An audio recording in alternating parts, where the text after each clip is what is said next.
כי תצא את ראש בני ישראל לפקודיהם, ונתנו איש כופר נפשו להשם בפקודתם, ולא יהיה בהם נגף בפקודתם.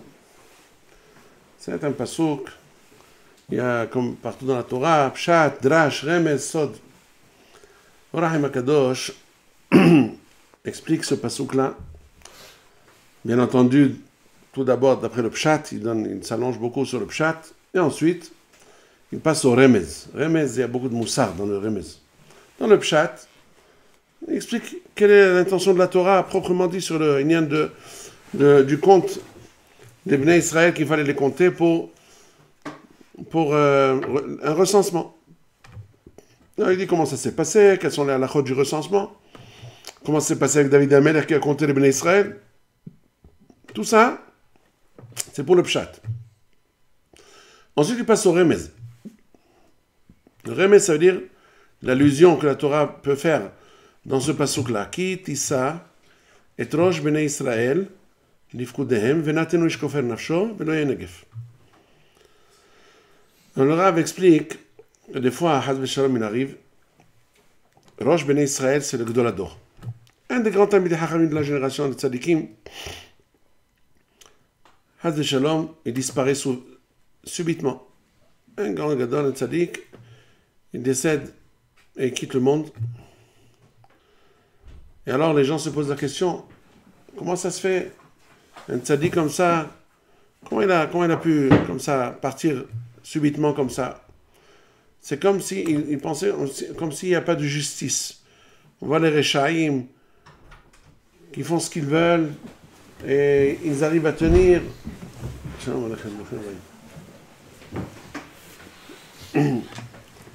Les Rechaïm tiennent le coup, ils font que des avérotes et pourtant ils ont la belle vie. Alors un grand tzaddik comme ça, comment il a pu partir si vite comme ça? Ils ont l'impression qu'il y a de l'injustice. Ou alors, il dit ce tzaddik-là, c'était pas vraiment un tzaddik. Parce que s'il était un grand tzaddik, il ne serait pas parti subitement. Apparemment, derrière les coulisses, il faisait des choses qui ne sont pas vraiment normales. Donc, c'était pas un vrai tzaddik. Alors, la Torah nous dit, attention, c'est pas juste, c'est pas vrai. Des fois, il arrive qu'Akadosh Baruch Hu, il retranche un tzaddik, mais pas par sa faute, pas parce qu'il y a une injustice, Haz Veshalom, ni parce que le tzaddik n'est pas un vrai tzaddik. Le tzaddik, c'est un vrai tzaddik. Et il y a de la justice. Et pourtant, Akadosh Baruch Hu, il a fait justice en l'enlevant du clan d'Israël. Pourquoi? Kitissa et Rosh Ben Israël, la 7, ça veut dire qu'Akadosh Baruch Hu, il a repris. Il a élevé, il l'a repris dans notre monde. Pourquoi? L'ifkudehem. L'ifkudehem, ça veut dire par leur manque. Parce que dire, les Bnei Israël, Haz Veshalom, des fois, ils ont fait des avérotes. Et ils méritaient qu'il y ait une magefa, quelque chose de grave. Et Akadosh Baruch Hu, pour ne pas qu'il y ait une magefa, pour pas que beaucoup de Bnei Israël ils soient punis, qu'est-ce qu'il fait Akadosh Baruch Hu? Il prend un tzaddik et Sololam, qui est Kneged, comme on dit Moshe Rabbeinu, Shakul Kneged Kol Israël.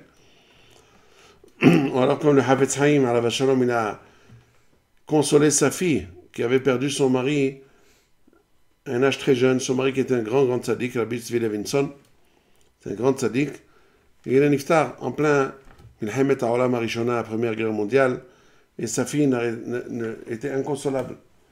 Alors le Rav lui a dit, qu'est-ce que tu penses? Qu'est-ce qu'elle lui disait sa fille? Un grand tzaddik comme ça, qu'est-ce qu'il a fait de mal? Il n'a jamais fait de mal à une mouche. Il n'a fait que des mitzvot, c'est un grand tzaddik. Il a dit, oui, je sais que c'est un grand tzaddik. Mais c'est justement pour cela qu'Akadosh Baruch Hu l'a pris. Pourquoi? Parce que malheureusement, il y a des avérotes. Et Haz Veshalom, si Akadosh Baruch Hu devait punir pour les avérotes, il aurait dû prendre la moitié du clan d'Israël. Ton mari, il a été capara pour la moitié du clan d'Israël. Est-ce que tu aurais voulu que Haz Veshalom Akadosh Baruch Hu prenne la moitié du clan d'Israël? Justement parce qu'il a trouvé le plus tzaddik du monde, c'est pour ça qu'il a pris. C'est comme ça qu'il a consolé. Donc on voit qu'il arrive des choses comme ça, que Akadosh Baruch Hu kitissa et Rosh Bnei Israël. Pourquoi l'ifkudehem? Parce que les Bnei Israël, ils manquent. C'est quoi? Lo nifkad mimenu ish, c'est quoi lo nifkad? Lo nehsar mimenu. Donc la shon pakod, c'est aussi la shon hisaron, c'est la shon qui veut dire manquer, quelque chose qui manque. Alors le Rav dit, Dans ce cas-là, qu'est-ce qu'il faut faire? Venatenu ish kofer nafsho l'Hashem ifkodotam. Si Haz Veshalom, il est arrivé un malheur comme ça, que des tzadikim disparaissent, il ne faut pas croire qu'après que le tzadik a disparu, alors ça y est. Bon, ça y est, maintenant on peut respirer. Puisque, voilà, il y a eu la kapara, le tzadik il est parti, et maintenant il y a la kapara, on peut être tranquille. Il dit non, attention, Venatenu ish kofer nafsho.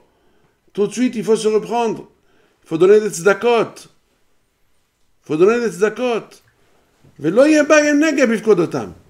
Parce que s'ils ne font pas des tzedakot, s'ils ne font pas de tchouva, tfila, tzedaka, et surtout l'imoud Torah, ou alors ahzakat l'imoud Torah, le support des Talmidei Hachamim qui étudient la Torah, les aider à étudier la Torah, Haz Veshalom, les malheurs peuvent continuer à s'abattre, Haz V'halila. C'est ça ce qu'il dit le Rav. Ensuite, il écrit Zeitenu kol ha'over al ha'pekudim mahatzit ha'shekel b'shekel ha'kodesh. C'est quoi Zeitenu? Ze lakoach et sefer ha'torah ha'ze. Donc, il fait allusion au sefer Torah. Haz Shalom, quand il arrive des problèmes dans le clan d'Israël, et dans notre génération, on ne peut pas dire qu'il en a. Akadosh Baruch Hu, il a pris tous les grands tzadikim de la génération, il les a enlevés. On n'a plus les grands tzadikim comme on avait il y a 10 ans. Il y avait des grands Geonei Olam qui auraient pu mériter, c'est-à-dire même s'ils avaient vécu du temps des... Il y a 200, 300, 400 ans, ils auraient été des Gdolei Hador même à l'époque. Et Akadosh Baruch Hu nous les a enlevés. Et on n'a plus des Gdolim qui peuvent nous aider, qui étaient comme à l'époque. On n'a plus des gens de cette envergure. On est descendu à un autre stade. Beaucoup diminué. On ne peut pas dire, ouais, il y a quelqu'un qui ressemble. Personne ne ressemble plus. Parce que ces Gdolim, quand ils ont poussé au début du siècle dernier. Il y avait... C'est impossible dans notre génération de trouver les mêmes conditions que le siècle dernier. Au début du XXe siècle, qu'est-ce qu'il y avait? Quand on étudie la Torah, on était complètement immergé dans la Torah. Donc ça a pu donner des fruits comme ça, des grands arbres comme ça, ils avaient des moussagim différents, tout à fait différents. Même aujourd'hui, il y a des grands matmidim, il y a des grands lamdanim et tout ça, mais ils n'ont pas la même envergure que ce qu'il y avait avant. Donc qu'est-ce qu'il faut faire? Zeitenu. Il faut se renforcer dans le limoud. Comme ça, je vous dire son lachon. Zeitenu. Kol ha'over al ha'pekudim. Mahatzit ha'shekel b'shekel ha'kodesh. C'est celui qui étudie pas la Torah, au moins qu'il donne Mahatzit ha'shekel, ça veut dire pour aider ceux qui étudient la Torah.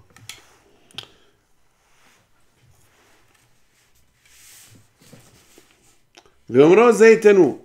Celui qui veut regarder tout le Hidouche, il peut le lire après dans le Or HaHaim HaKadosh. Mais le point que je voudrais développer, c'est comme on parle maintenant des Talmidei Hachamim qui étudient la Torah, qui sachent quel est leur mérite de pouvoir étudier et de soutenir le monde. Zeitenu, kan piresh hakatuv, mahu kofer nefesh shetziva latet. Là, le verset, le pasouk, explique quel est le kofer nefesh, quel est le rachat, avec T à la fin. C'est-à-dire comment on peut racheter nos vies par rapport au manque, au vide qu'a laissé le grand tzaddik qui a disparu. Ve'amar zeitenu. Voilà, ça ils doivent donner. C'est quoi zé? Yechaven el sefer Torah. Il fait allusion au sefer Torah. Dirtiv, dans Yoshua, lo yamush sefer Torah hazeh mipicha. Ça veut dire ce sefer Torah, hazeh, comme une sorte de gzera shava. Zeitenu, hazeh, la Torah. Gam amrou zal, Hachamim nous ont dit, כי הקדוש ברוך הוא לפניו כל היום מונח ספר תורה כמשפטו אשר ציווה למלך ישראל. הקדוש ברוך הוא a ordonné que le roi d'Israël doit posséder sur lui. Il est attaché comme des tefilines. Comme nous on attache les tefilines, eh bien le Melech, le roi d'Israël, attaché un Sefer Torah à son bras. Tout un Sefer Torah, un petit, bien entendu, minuscule, mais toute la Torah écrite dedans, il l'attachait à son bras, il était toujours avec son Sefer Torah. Il avait un Bevet Gnazav, un chez lui à la maison, et un là où il allait, le Sefer Torah sur sa main, pour savoir il peut être le roi, mais il est soumis à la Torah. Donc si il a ordonné au roi de le faire cela, eh bien lui aussi il est comme ça.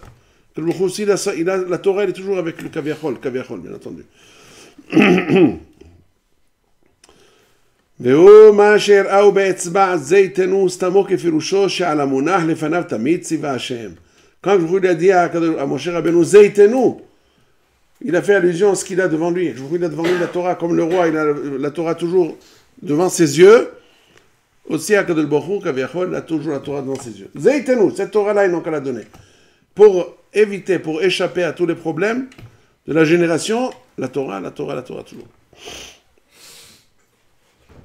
ובאמצעות מה שילמדו בתורה, היא מגינה ומכפרת עוון ומרבה זכויות. Par l'intermédiaire de l'étude de la Torah les protégera, elle expiera les fautes et elle abondera les zchuyot, les mérites, comme disent Hazal, בתלמוד תורה כנגד הכל.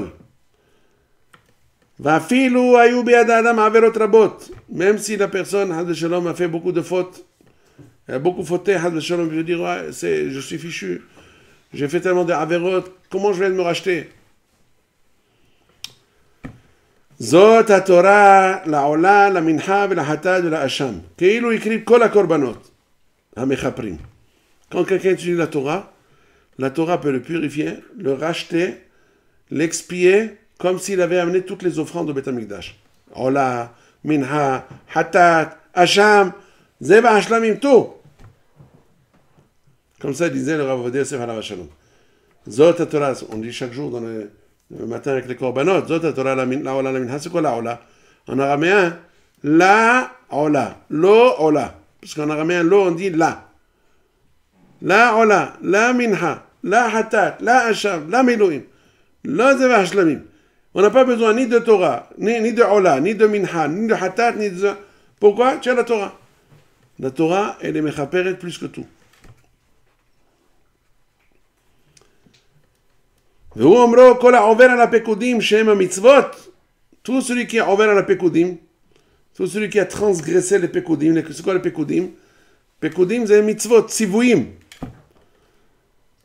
Le mot, la racine P, Kouf Dalet, elle a plusieurs orientations. On a dit tout à l'heure, par contre, ça peut vouloir dire aussi Hisaron. Hisaron, ça veut dire un manque. Qui dit ça et Rosh Bnei Israël, l'ifkudehem, parce qu'ils ont manqué à la Torah.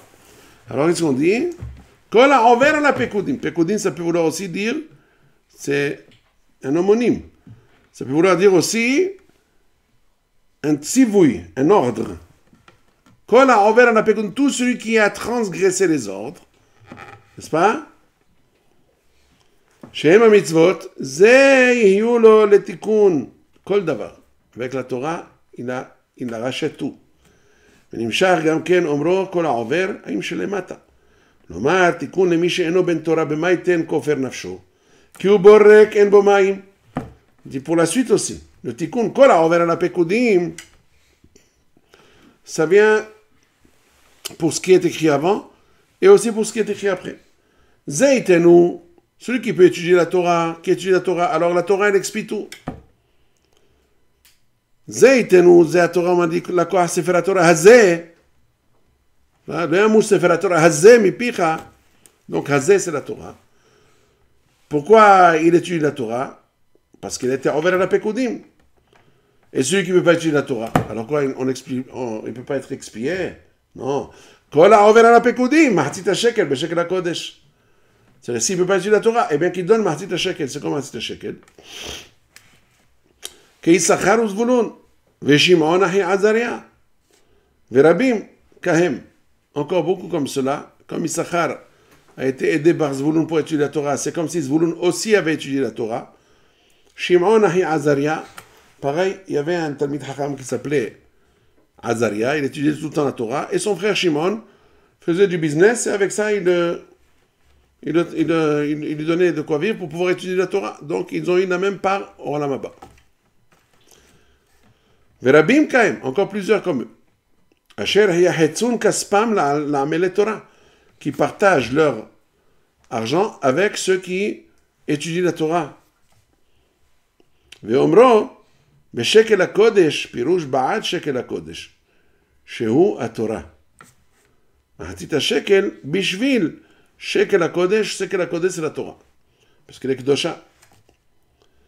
או ירצה שבזה ישווהו לנותן אמרי ספר, il fait un jeu de mots, au lieu de Imre Shefer, il dit Imre Sefer. Beze Ishvehu, avec ça il sera égal, à part égal, avec celui qui étudie la Torah. Mahatit HaShekel Beshekel HaKodesh, pareil. De la même façon que celui qui étudie la Torah, il reçoit sa part dans le Gan Eden pour la Torah, celui qui l'aide à étudier la Torah, Issachar Zvulun, eh bien lui aussi il recevra la même part. Il ne me dit pas qu'ils vont se partager, ils vont se partager en deux. Non, pour Akadosh Baruch Hu, il n'a pas de problème de donner à chacun une part entière. Donc c'est comme s'il avait étudié la Torah tout le temps. Celui qui aide l'étude de la Torah. Très important. Savoir ça. Très important à savoir. Pour ceux qui ne peuvent pas étudier la Torah, au moins ils ont la part de la Torah comme s'ils avaient étudié exactement, s'ils donnent la possibilité à des Talmidei Chachamim d'étudier la Torah. Bon, celui qui veut, il peut avancer. Donc, Kiem Hayenu ve'orech Yamenu. Kiem Hayenu ve'orech Yamenu. Nous avons la Torah, on peut voir il y a beaucoup de ma'asim qu'on voit comment l'étude de la Torah a donné la force à des gens, ils ont mamash. Il y a un ma'asé qu'on raconte sur le Hacham Tzevi. Hacham Tzevi est un grand gaon, il y a environ 300 ans. Il a vécu, entre autres, à Amsterdam. Et lui, Hacham Tzevi, quand il était jeune homme, il étudiait, il avait même, disons, Avrech aussi. Il y avait un homme qui s'appelait Rothschild. Il lui donnait de quoi vivre. Il étudiait chez lui à la maison. Il avait une chambre où il pouvait étudier et dormir. Disons, il étudiait au Beth Midrash, mais il logeait chez lui. Pendant longtemps, je ne sais pas combien de temps, pendant longtemps il étudiait chez lui, il était nourri, logé par le Rothschild là.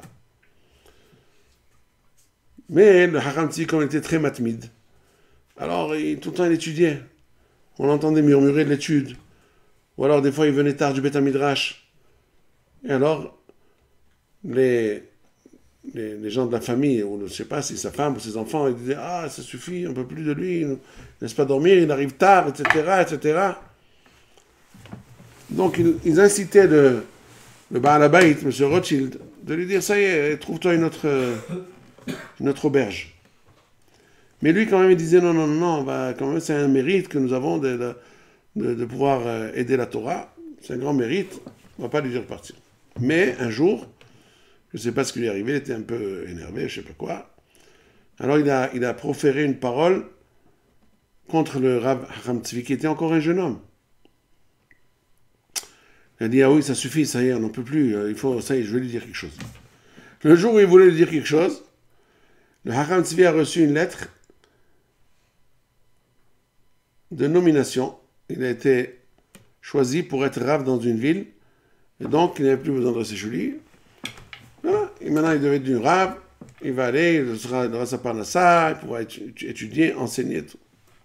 Quand il a voulu quitter la maison, il lui a dit à son hôte, il lui a dit, tu sais, tu as eu beaucoup de mérite de m'avoir hébergé chez toi, comme ça j'ai pu étudier beaucoup de Torah, tu avais beaucoup de mérite. Si tu avais encore un peu de patience, et tu n'aurais pas dit les paroles que tu as dit, tu m'as vexé, tu me dis, ah écoute, ça suffit, on ne peut plus. Et c'est avéré, c'est le jour même où j'ai reçu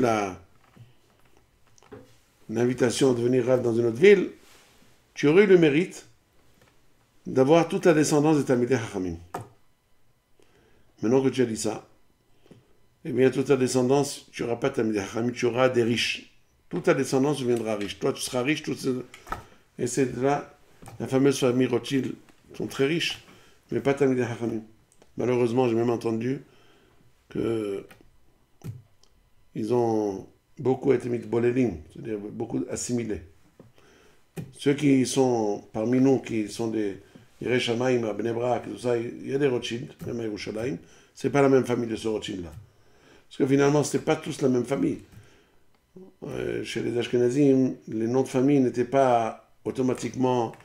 quand vous avez un Rosenberg, c'est pas forcément que c'est la même famille des Rosenberg depuis des années. Il y a beaucoup qui ont été appelés Rosenberg. Je sais pas, chaque nom, ils ont choisi. Donc il y a peut-être plusieurs familles qui ont choisi de s'appeler comme ci ou comme ça. Donc Rothschild aussi, c'est quoi Rothschild en allemand? Enseigne rouge. Peut-être qu'il avait un magasin et son enseigne était rouge. Alors Roth, rouge, Schild, une enseigne rouge. Alors depuis là, c'est devenu le nom de la famille. Peut-être qu'il y avait encore un autre qui avait la même trinité de famille. Donc, dans tous les cas, j'ai entendu que les descendants, malheureusement, ils ont été... Tout ça pourquoi? S'il avait encore tenu et donné tout le kavod, la semaine dernière, on a parlé du kavod de la Torah. On a raconté l'histoire du Rabbi Meshulam Migra. Il fallait avoir la patience, il faut aider les Talmidei Chachamim. C'est un grand mérite. Plus qu'on aide les Talmidei Chachamim, plus eux nous aident. On raconte aussi l'histoire de quelqu'un comme ça qui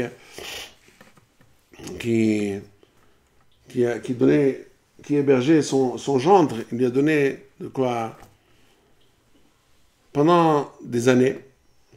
Il était riche et il supportait son gendre pour qu'il étudie la Torah. Mais sa fille, c'est-à-dire la fille de ce riche-là, elle a dit, oui, mais ça suffit, on ne peut plus comme ça, toujours en prendre l'argent de mon père. J'ai envie d'aller dans une autre ville, tu peux devenir rave et on aura la parnassa par la rabbanout. Alors ils ont dit à leur père, on veut déjà partir, on ne se sent plus à l'aise, on voudrait aller déjà. On ne peut plus comme ça, tu nous supportes, on est gênés. Alors il leur a dit, je ne sais pas qui c'est qui supporte qui. Je pense que moi, si je vis, c'est grâce à vous. C'est moi qui vous supporte. C'est vous qui me supportez. Grâce au fait que moi, je vous donne la possibilité d'étudier la Torah, je gagne ma vie moi-même. J'arrive à vivre. Ils ont dit, bon, ils ont pris ça pour une parole sympa, pas plus. Et ils ont quand même décidé de partir. Dès qu'ils ont quitté, le type, il est mort. Il a eu une crise, je ne sais pas quoi, il est parti. Ça veut dire, effectivement, il a prophétisé le Hémet, qu'en fait, ce sont eux qui le supportaient. C'est grâce au fait qu'il leur donnait la possibilité d'étudier que lui, il avait le mérite de pouvoir vivre. Sinon, il a fini son travail dans ce monde. Tu portes le droit. Donc on voit combien c'est très important.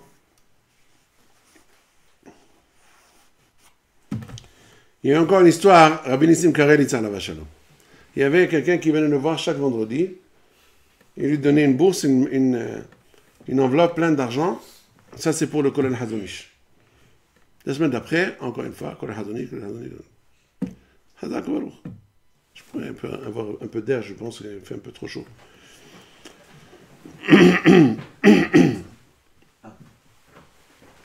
Alors, un jour, le Rav Nissim Karelitz Alav Shalom, il marchait dans la rue. Il marchait dans la rue. Et il était diversifié, peut-être qu'il était en train de penser à une sougia ou quelque chose comme ça. Il se retrouve à la Hav Yerushalayim à Bnei Brak. C'était pas du tout là où il devait arriver, mais il était diversifié, il se retrouvait là-bas. Et qu'est-ce qui se passe? Il y a une levaya dans la rue de Yerushalayim. Qu'est-ce qui se passe? Bon, s'il y a une levaya, il y a une mitzvah, la lavot et amet. Il a commencé à suivre le cortège, lui aussi, pour faire la mitzvah.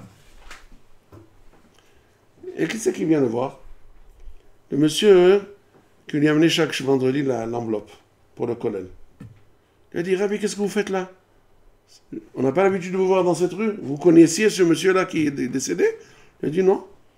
C'était vraiment pas mon circuit. Je me suis retrouvé là par hasard. Je sais pas, j'ai perdu ma route, je sais pas quoi. Je me suis retrouvé là. Et donc, comme il y a une voyage, je fais la mitzvah. Il a dit, Rabbi, vous savez pas qui c'est celui-là. celui qui est décédé, c'est le donateur qui a amené chaque jour, chaque vendredi, vous donne de l'argent. Moi, j'étais rien que son chaliah. Moi qui vous donne l'argent, c'est son chaliah. Donc, Matan Basseter, il faisait, vous ne voulez même pas qu'on sache que c'était lui. Mais Akadosh Baruch Hu, il a fait en fait, en sorte que celui qui recevait le don pour le kollel, qui vienne, c'est un zrout pour lui. Donc, regardez un peu comme Minasharim, il y a des... Quel ashgaha pratit extraordinaire. Quel ashgaha pratit. Formidable. En parenthèse, quand je vous ai raconté l'histoire du Rav Nissim Karelitz qui a perdu sa route, Rabbi Ezra Atia, il y a beaucoup de tzadikim comme ça. Des géonim qui pensaient tout le temps, ils devaient les coucher dans la tête, ils perdaient leur chemin. On raconte sur Rabbi Ezra Atia, quand ils avaient encore la yeshiva à la vieille ville, avant la guerre de l'indépendance, où la vieille ville est tombée entre les mains des Jordaniens, jusqu'à la guerre des 6 jours. Alors le Rav Ezra Atia, il habitait à Romema, pas à Romema, il habitait à Mekor Baruch, le Hav Yosef Matetiaou. Mais il allait chaque jour à la yeshiva. Au retour, il prenait un bus, il arrivait chez lui. Quand il est descendu du bus, au lieu d'aller chez lui, il avait une couchière dans la tête qui le rongeait, il n'a pensé qu'à la couchière.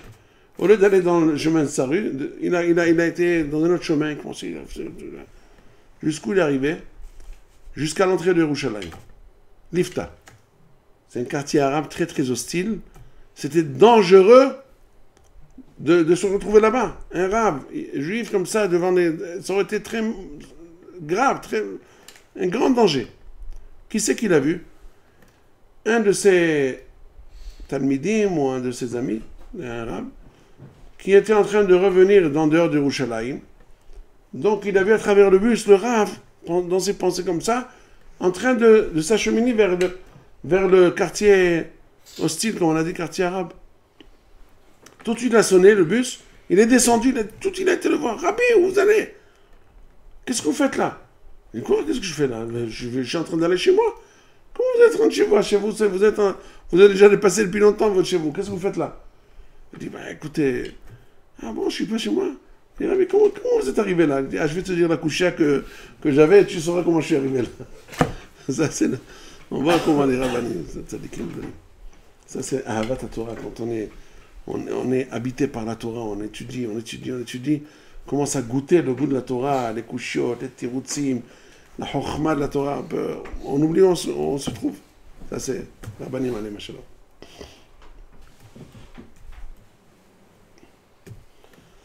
Encore autre chose, Kadosh Baruch Hu lui a dit à Moshe Rabbeinu, Zaytenu mahatit shekel. Dit la Torah, Hazan nous disent, c'est quoi Zaytenu? Akadosh Baruch Hu lui a montré à Moshe Rabbeinu matbe'a shel esh, une pièce de feu. Alors Akadosh pose la question, pourquoi il faut lui montrer une pièce de feu? C'est pas mieux de lui montrer la vraie pièce ou lui dire carrément combien de grammes elle doit peser cette pièce-là? C'est beaucoup plus facile, une pièce de feu, on n'y voit que du feu. On ne peut pas vraiment... Et comment il va savoir vraiment le poids, le volume, etc. Il ne va pas savoir. Parce que le feu, c'est le feu. Le feu, il ne peut pas être exact. Le feu, par définition, il est flou. Alors que il lui aurait dit, voilà, tant de grammes, c'est tout.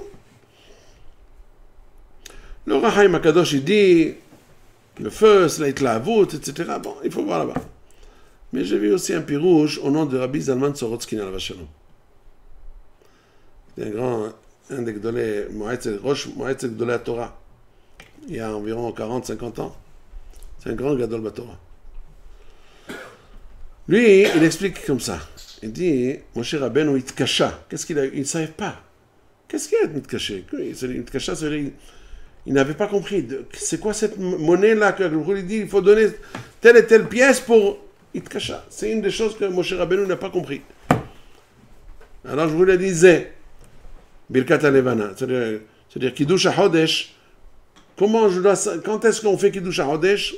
Comment il doit être la lune? Il a montré la lune, voilà, comme ça il faut. Comment il faut un Mahatzit HaShekel? Comme ça, voilà, il a montré la pièce. Qu'est-ce qu'il y a de difficile à comprendre? C'est comme Mahatzit HaShekel.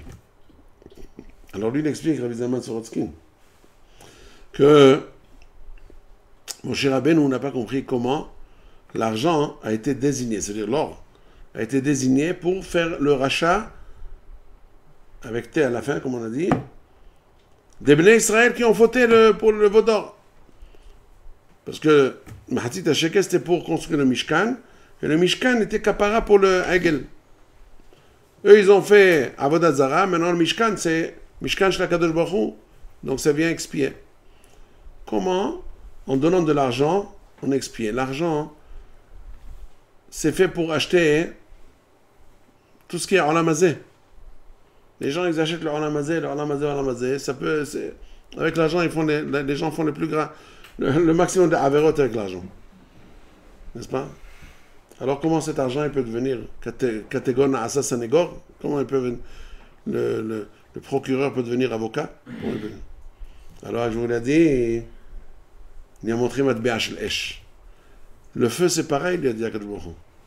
Le feu, tu peux dire, ah, le feu, ça brûle, c'est dangereux. C'est vrai que c'est dangereux.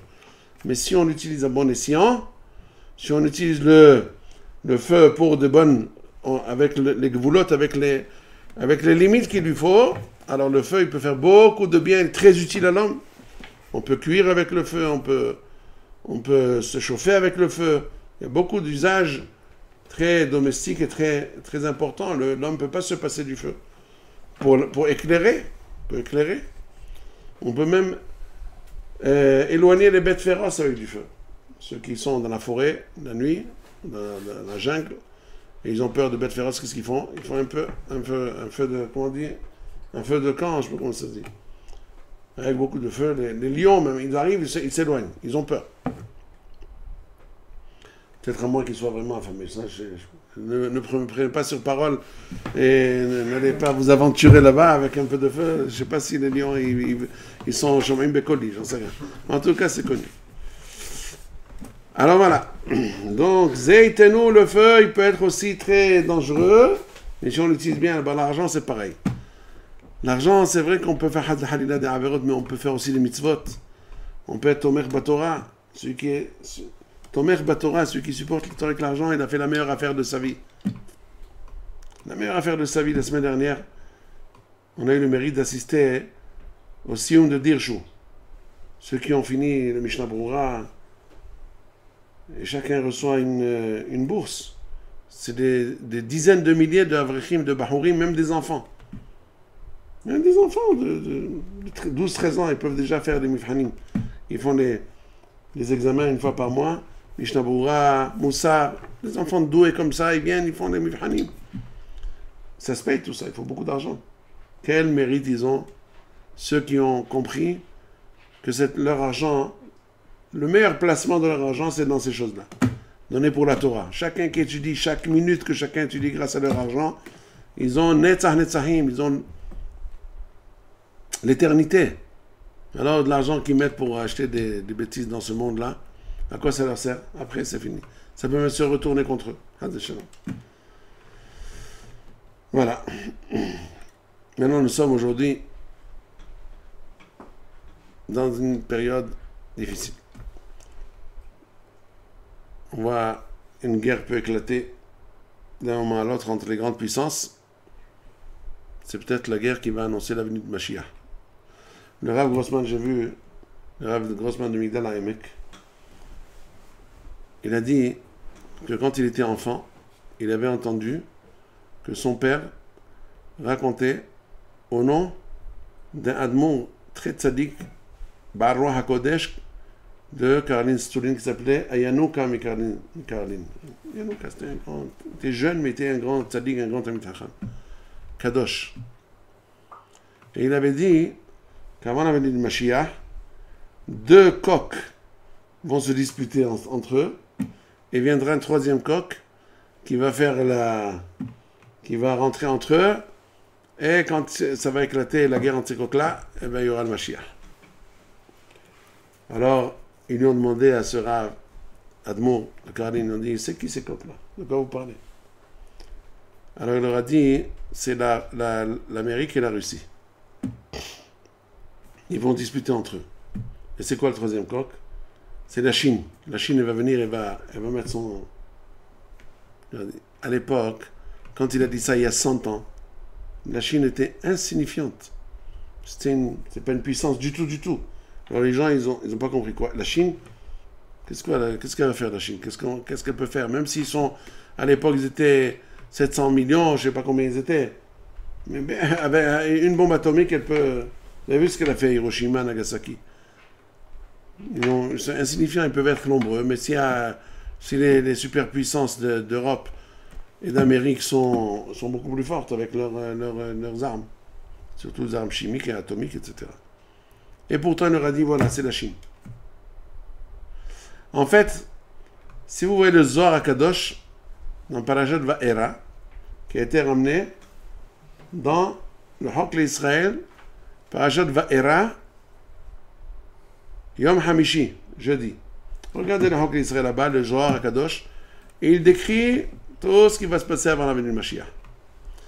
Comment les Ishmaélim vont empêcher les Bnei Israël, vont leur faire des histoires, vont les embêter. Quand ils viendront en Israël, ils ne vont pas les laisser s'installer. Et il y a un sefer que j'ai vu, il s'appelle Hegionot d'Ivrei Hachamim, qui a été écrit avant la Shoah. Ce sont des cours qu'a donné Rabbi Shimon Zelichovski, qui était le Mashgiach de Shivat Hachmel Lublin. C'était un grand gaon dans Nistar, dans Nigele, Mekubbal Atzum, Baruch HaKodesh. Il leur disait des prophéties.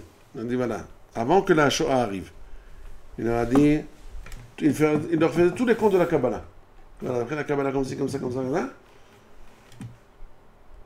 Il va y avoir une guerre, les Allemands, ils vont tuer 6 millions de Juifs. Il leur a dit ça avant que ça arrive. Après, il y aura l'État d'Israël. Et dans l'État d'Israël, ça va se passer comme ci, comme ça. Il y aura des tzadikim, mais il y aura aussi le Shilton, le gouvernement sera anti-religion, etc., etc. Il a tout dit. Alors, il y avait un de ces talmidim qui notait. Il écrivait des papiers. Il a rempli tout un sac de ces chiours, là, des papiers. Et quand les Allemands ont envahi la Pologne, il a toujours eu peur de perdre ces perles-là qu'il avait entendues. Il a été les a mis dans un sachet et les a mis dans un grenier et les a cachés. Et lui, il a été déporté. Il a passé des années dans les camps. Et Baruch Hashem, il a résisté, il a survécu. Et après, tout de suite, il est reparti là où il a gardé. Il a trouvé le sac. Et avec ce sac-là, il est monté en Israël. Et là, un jour, il était en train d'écouter un rave à Tel Aviv, un cours. Et après le cours, il a dit, est-ce que je peux vous parler? Il a dit oui. Il a dit, écoutez, vous lui raconter son histoire. Il dit, ce paquet-là, c'était un rescapé de la Shoah. Il avait l'air comme ça, très humble, tzaddik, tamid hacham, mais très très humble, très, très simple. Il n'est pas habillé comme un rave, mais c'était un tamid hacham. Écoutez, il a dit, voilà, ça c'est des cours que j'ai entendus du Rav Zelichovski, voilà ce qu'il a dit. Tout ce qu'il a dit, c'est accompli. Les 6 millions, c'est pour réparer le Het HaEgel. Parce que c'est vrai que Moshe Rabbeinu l'a reporté, il a donné un sursis, mais ça n'a pas été effacé. Biom Pokdi ou Pakadati. Avant la Géoula, il fallait passer par ce tikkun-là, 6 millions, par rapport à 600 000, multiplié par 10, 600 000 Neshamot qui avaient Matan Torah, multiplié par 10, peut-être pour les Aser Sfirot, un compte qu'il leur a fait. J'ai le livre à la maison. Il leur a fait tous les comptes. Mamash, Kol Dabar et Masfirot, il explique tout. Depuis la nuit des temps, il leur explique tout ce qui s'est passé par rapport à la Kabbalah. Et voilà. Il a dit, je voudrais faites ce qu'il faut pour l'imprimer. Donc il a arrangé ça, et ce rave-là lui a imprimé. Il a rédigé, etc. Il a arrangé ça pour l'imprimer. Il a imprimé. C'était en 1990 qu'il a été imprimé ce... Et en fait, en 1990, c'est vrai qu'il devait y avoir... Il leur avait dit d'avance qu'en 1990, il y avait une grande chance que le Mashiach arrive. Et on se rappelle très bien, le Rabben Tion Abashor Alav Shalom, il disait que le Mashiach devait arriver en 1990. Tavshinoun. À la fin, quand c'est pas arrivé, on a dit à Rabben Tion, comment ça se fait? Il leur a dit, Il y a une raison pourquoi le Mashiach n'est pas venu. Parce que les gens manquent de respect au Rav Ovadia Yosef. Si tout le monde respectait le Rav Ovadia Yosef, il serait venu. Qui c'est qui a dit ça? Rav Ben Zion Abba Shaul. C'est écrit dans... ces Talmidim l'ont dit. En tout cas, on voit que le Mashiach est déjà derrière les coulisses. Il arrive, incessamment, il doit se dévoiler. Qu'est-ce qu'il faut faire aujourd'hui? Il leur a dit, le rabbi de Karlin Stolin à l'époque, il faut être mithazek dans la Emouna, dans le limud de la Torah. Tout celui qui s'attachera aux valeurs de la Torah n'essaiera pas d'imiter ou d'aller vers les goïms comme ça, faire ce qu'ils font. Il peut même avoir l'air d'un tzaddik, mais dedans il est pourri. Il est complètement dans le mode de vie des goïms, il ne pourra pas être sauvé. Le grand de Vilna disait 2/3 du monde en 6 minutes avant la venue du Mashiach. À l'époque du grand de Vilna, ils lui ont dit comment ça peut? En 6 minutes, le tiers du monde peut sauter. Qu'est-ce qu'il a dit? Oui, à l'époque du Mashiach, ils ont des armes qui peuvent faire une chose pareille.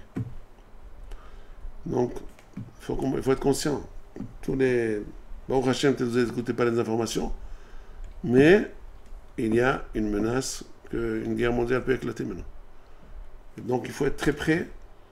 Rav Chaim Kanievski qui le dit, il faut être mehaké la semaine dernière. On était au Kenes de Dirchou. Rav Dan Segal à la Dan. Rav Dan, en Ashkenaz, on dit Don. Rav Dan Segal, chez Ebari, c'était un des grands mashgihim de la génération. Il a dit aussi, le Mashiach est là, il faut se préparer, il faut être hazek dans ci, dans ça. Tout le monde le dit. Il n'y a plus que le Rabbi de Lubavitch qui dit. Tout le monde le dit, qu'on est déjà très, très, très, très proche. Il faut savoir, maintenant, s'attacher à la Torah. Comme on l'a dit la semaine dernière au nom du Rabbi Orahim Akadosh, c'est